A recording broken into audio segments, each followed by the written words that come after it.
Olá pessoal, tudo bem?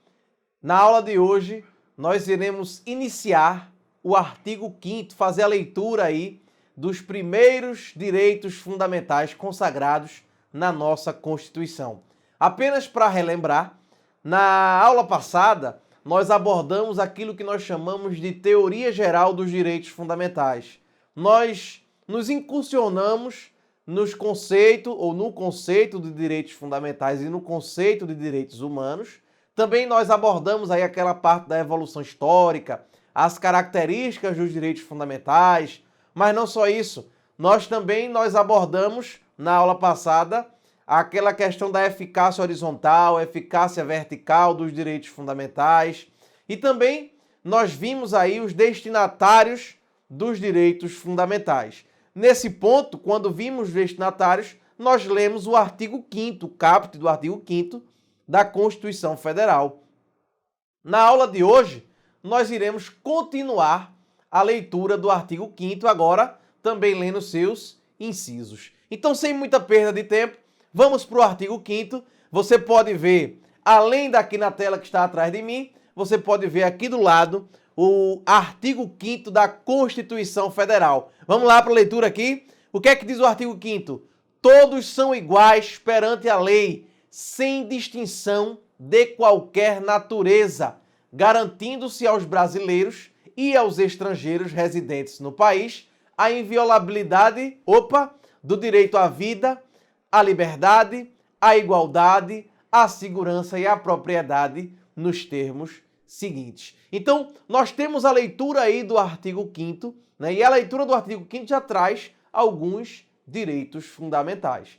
Comecemos, portanto, de um dos principais direitos fundamentais, que é o direito à vida. O direito à vida, nós dizemos que ele é um dos principais por uma razão específica. Não porque existe hierarquia. Nós vimos que não existe hierarquia entre direitos fundamentais. No entanto, a despeito de não haver hierarquia, nós sabemos que a vida possui uma relevância muito grande. Por quê? Porque sem vida a gente não consegue exercer qualquer outro tipo de direito.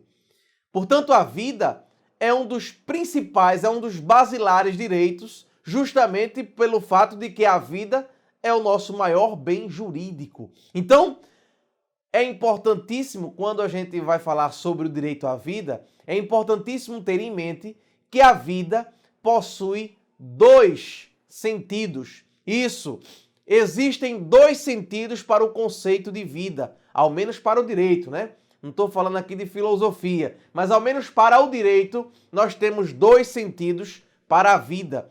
O primeiro sentido para o direito à vida, e aí você pode ver aqui do meu lado, é justamente o direito de continuar vivo. Então, esse direito de continuar vivo é um direito em que nós falamos seria um direito biológico.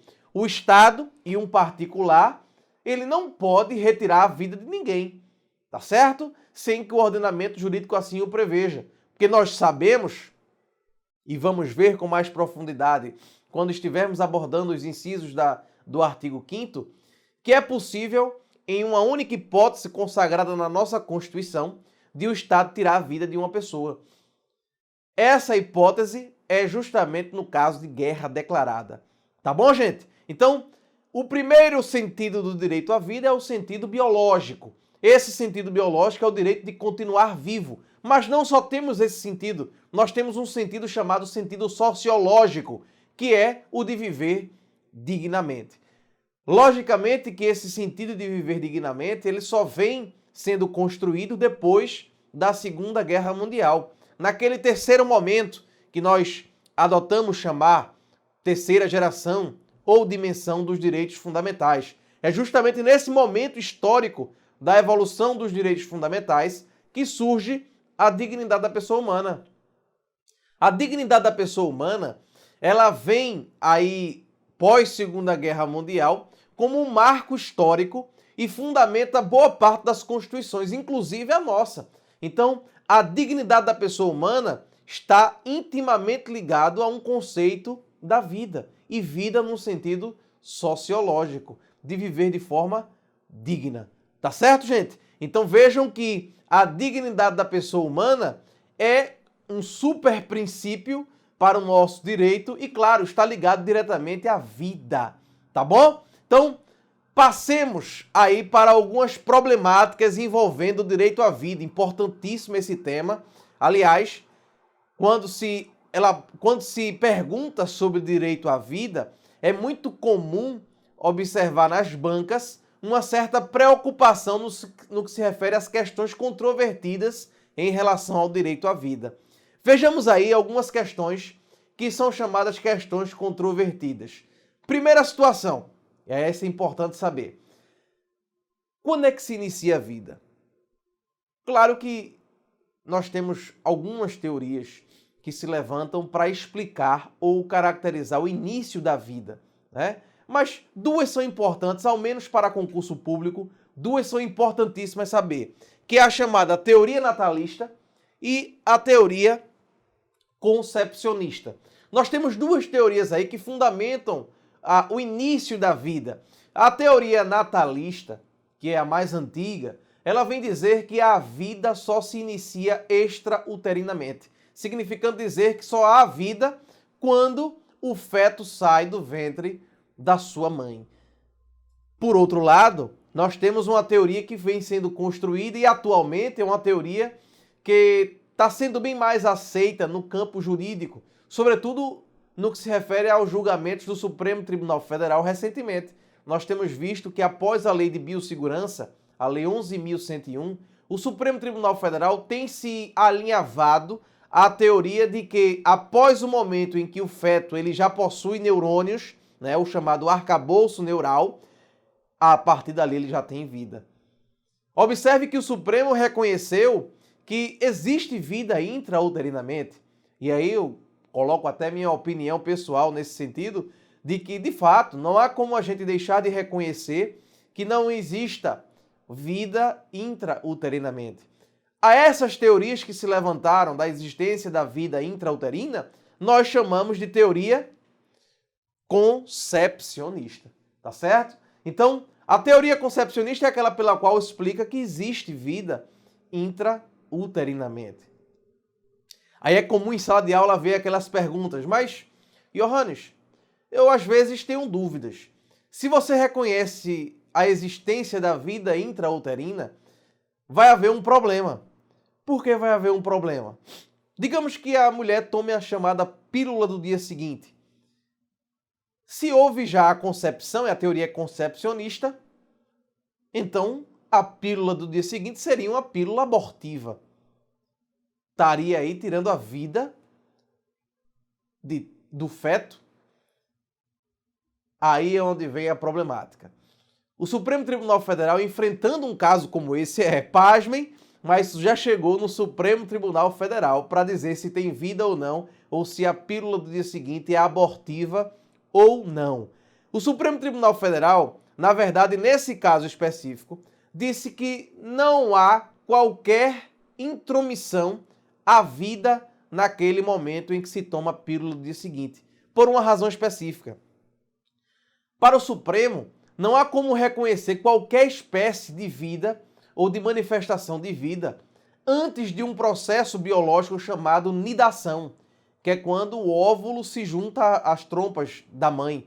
Então, antes desse processo, e a pílula do dia seguinte, claro, ela vai ser tomada antes desse processo, obviamente, antes desse processo não há qualquer possibilidade da existência de vida, significando dizer que o Supremo, e aí, para quem já tomou, claro, eu não, né? Mas você que é mulher e está me assistindo, fique tranquila que não tem problema em tomar a chamada pílula do dia seguinte, tá certo? Então, só para finalizar essa questão controvertida, em saber que existem duas teorias referentes ao início da vida. Uns dizem que a vida inicia-se pós-parto, para outros, a vida se inicia intrauterinamente. O posicionamento do Supremo Tribunal Federal é no sentido de que a vida ela vai ter início pós-formação do arcabouço neural. Questão controvertida também, outra. O aborto Outra questão controvertida que sempre tem caído em prova de concurso público. O aborto tem sido tema por uma razão específica. Claro, se a gente aqui reconhece a existência de vida intrauterina e se a mãe interrompe a gestação, ela está retirando a vida do feto. Aí vem toda aquela discussão se cabe, se não cabe.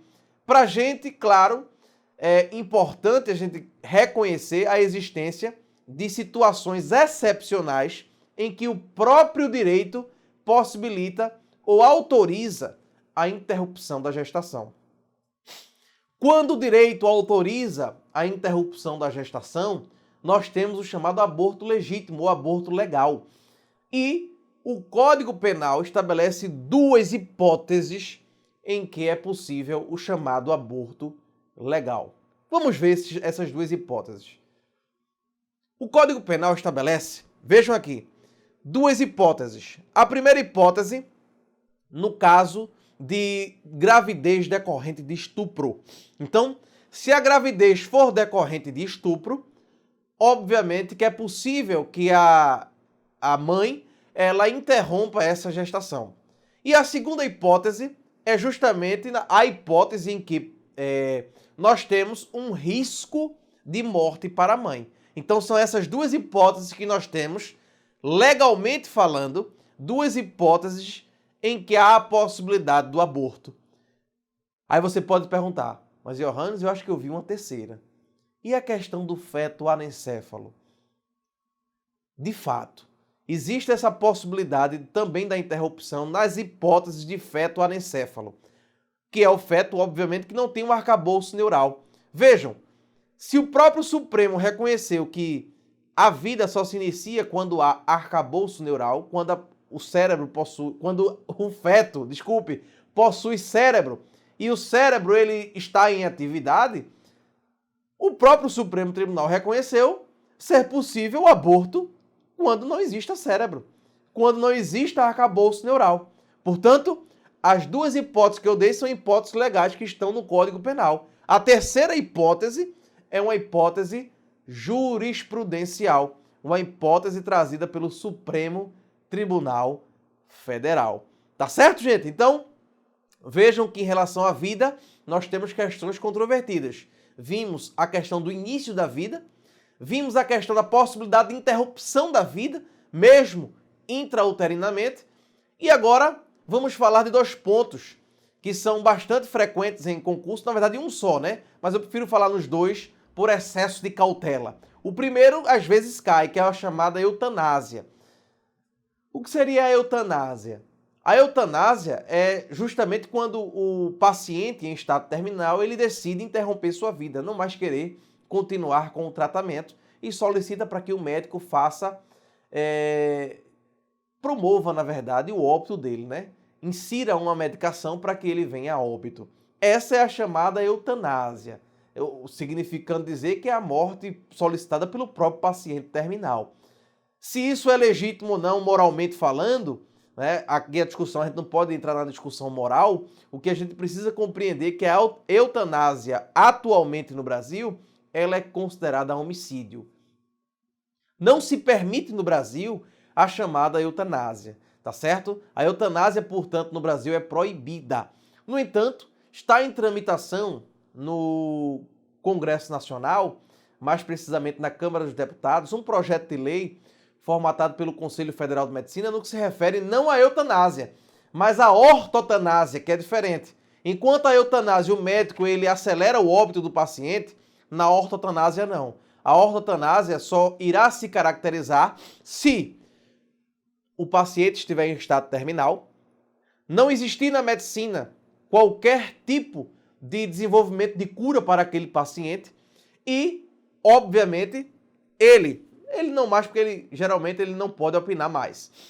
Mas a família dele autoriza que faça o desligamento dos aparelhos que ainda o mantêm vivo. Então vejam que a hipótese é a hipótese remota de que o paciente ele só está sobrevivendo por causa de um aparelho.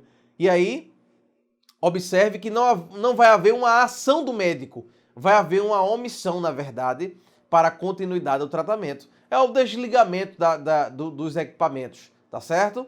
Se eventualmente isso acontece na prática, atualmente a gente não pode precisar ou dizer de forma categórica que é legal, porque ainda tramita no Congresso Nacional essa lei para regulamentar a chamada ortotanásia, que é o desligamento dos aparelhos de um paciente terminal. Tá certo? Então a ortotanásia, por hora, por enquanto, ainda não é permitida. Por hora, tá certo? Fica aí então só a dica em relação à eutanásia, que essa aí já as bancas de concurso já exploram esse tema. E claro, a orientação é no sentido de que a eutanásia é considerado crime, eutanásia é homicídio. É crime de homicídio. Tá certo, gente?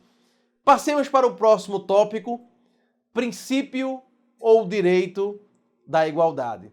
O primeiro ponto fundamental é saber, olha, o direito da igualdade é uma pedra angular do Estado de Direito. Pós século XVIII, com as constituições escritas dos Estados Unidos da América e da França, houve a consagração inicial da igualdade. É a partir do século XVIII que as constituições escritas começam a perfilhar o direito da igualdade. Logicamente que uma igualdade no sentido formal, de tratar todo mundo de forma igual.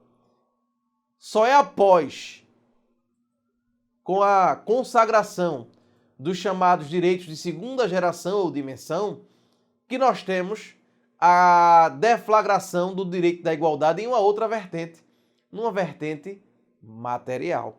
Significando dizer que não basta consagrar que todos são iguais, porque, objetivamente falando, nós não somos iguais.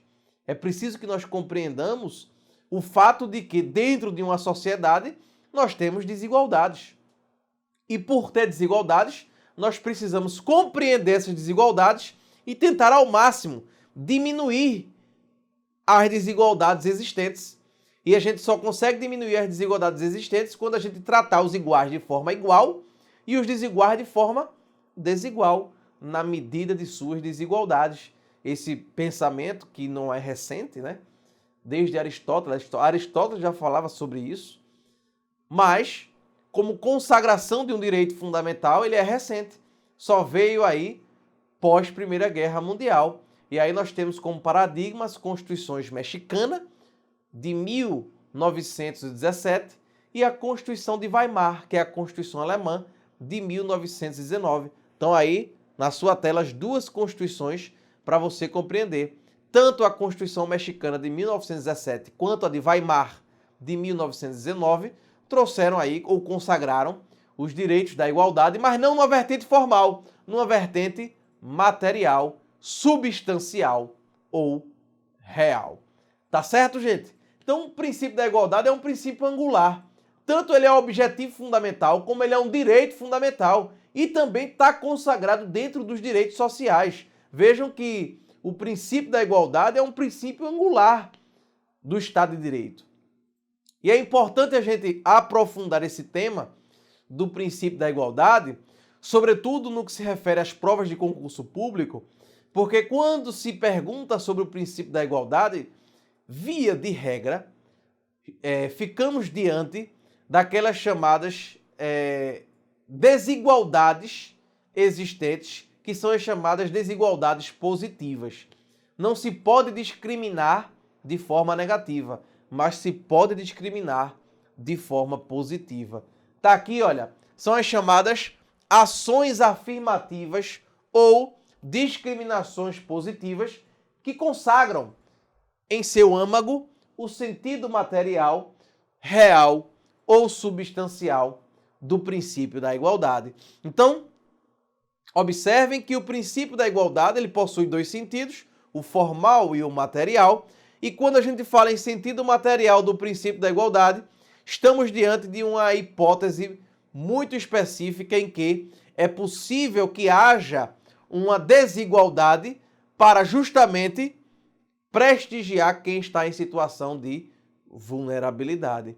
Vejam, observem que quando a gente trata, como por exemplo, das cotas raciais para fins de acesso ou ingresso em concurso público, quando a gente trata da pessoa que vem, o egresso da escola pública para fins de ingresso em faculdades públicas, tudo isso estamos diante de uma situação em que vai desigualar, mas essa desigualdade ela vem justamente para promover, né, a pessoa que está em situação de vulnerabilidade. Isso é o que nós chamamos de ações afirmativas. Isso é o que nós chamamos de discriminações positivas. Nós não só temos esse exemplo, temos vários exemplos, inclusive alguns exemplos constitucionais para isso. Vamos ver o primeiro inciso do artigo 5º, que a gente vai aprofundando aí o sentido formal e material da igualdade. Vamos lá? De olho aqui, olha. Os homens e mulheres são iguais em direitos e obrigações nos termos desta Constituição. Estamos diante aí, claro, óbvio, depois desse conceito que eu acabei de dar para vocês, dá para se compreender que estamos diante do chamado princípio da igualdade no sentido formal. Esse é o chamado princípio da igualdade no sentido formal, tratar todos de forma igual. Mas me respondam de forma objetiva. Todos são iguais? Eu ouvi daqui você responder que não. Claro que não. Nem todos são iguais. Por essa razão, a própria Constituição e a lei podem trazer, as duas, a Constituição e a lei, ou as leis, podem trazer situações de desigualdade para prestigiar quem está em situação de vulnerabilidade. Vamos ver alguns exemplos que a Constituição traz? Vamos lá. Olha só, aqui ó, período de amamentação. Claro, só quem vai ter direito ao período da amamentação são as presidiárias. Outro, licença de 120 dias para estabilidade no emprego. Essa aqui é para gestante, que é a licença maternidade. E para o pai, o período é menor, que é a licença paternidade. Veja a diferença. Outra diferença, os requisitos para admissão em cargo público. Então, quanto aos requisitos para admissão em cargo público, aí nós temos aí uma situação que é muito questionada em concurso público. Primeiro ponto, é possível no concurso público haver discriminação entre homem e mulher. Claro que essa discriminação ela tem que estar devidamente instrumentalizada em uma lei. Somente a lei é que pode trazer uma situação de discriminação entre homem e mulher. Essa discriminação ela só pode ocorrer para prestigiar a pessoa que está em situação de vulnerabilidade. Vamos dar um exemplo? Num teste de aptidão física, por um exemplo, nós sabemos que a compleição física masculina é mais forte do que a feminina. Não seria justo nem razoável que o teste de aptidão física para o homem fosse o mesmo da mulher, ou vice-versa. Nessa hipótese, estamos diante de uma situação que a lei pode trazer essa diferença. Agora, o edital simplesmente ele não pode trazer.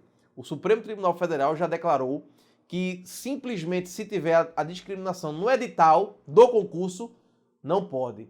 Não pode, porque a Constituição, no artigo 39, parágrafo 4º, é claro de que a lei pode trazer diferença de admissão para concurso público, tá certo? A lei pode trazer, o edital simplesmente não. Então, a primeira hipótese é o seguinte, tem que ter previsão legal. Tem que ter previsão legal. E a segunda característica, o requisito para diferenciar homem e mulher em concurso público é justamente a razoabilidade. Essa diferença tem que ser razoável, tá certo? Aí temos aqui algumas situações que o Supremo já reconheceu.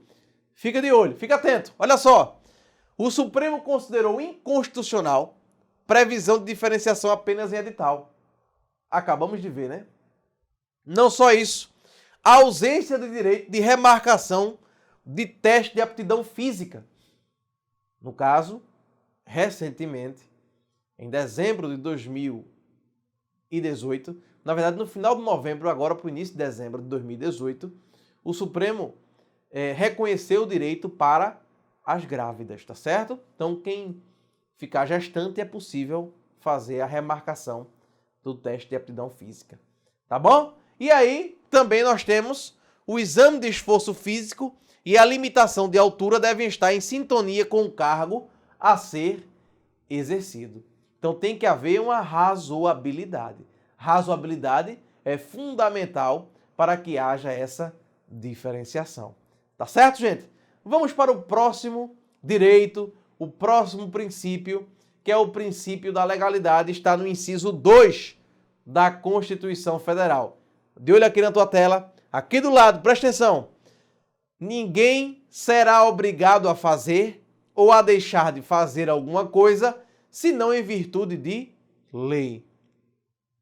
Vejam, importantíssimo e basilar do direito isso aqui. Também isso está atrelado ao chamado Estado de Direito.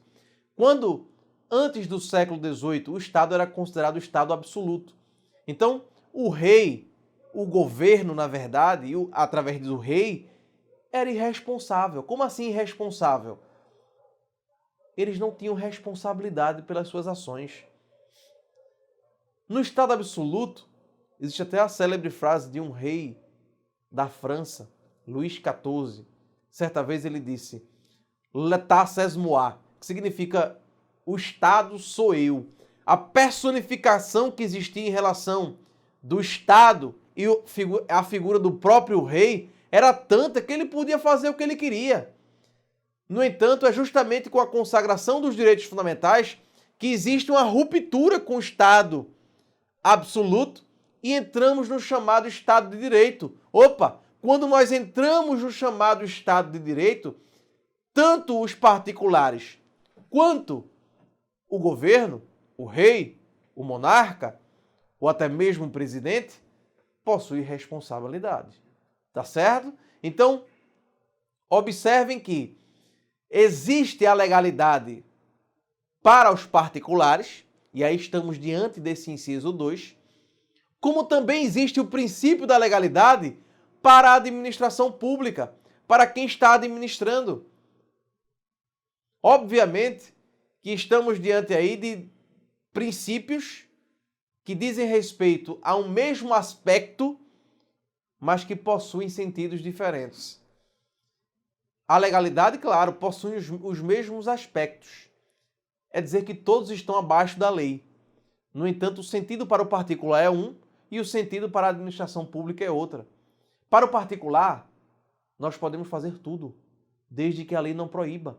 O particular pode fazer tudo, desde que a lei não proíba, porque se a lei proibir, você não pode fazer. Se houver proibição legal, nós não podemos fazer.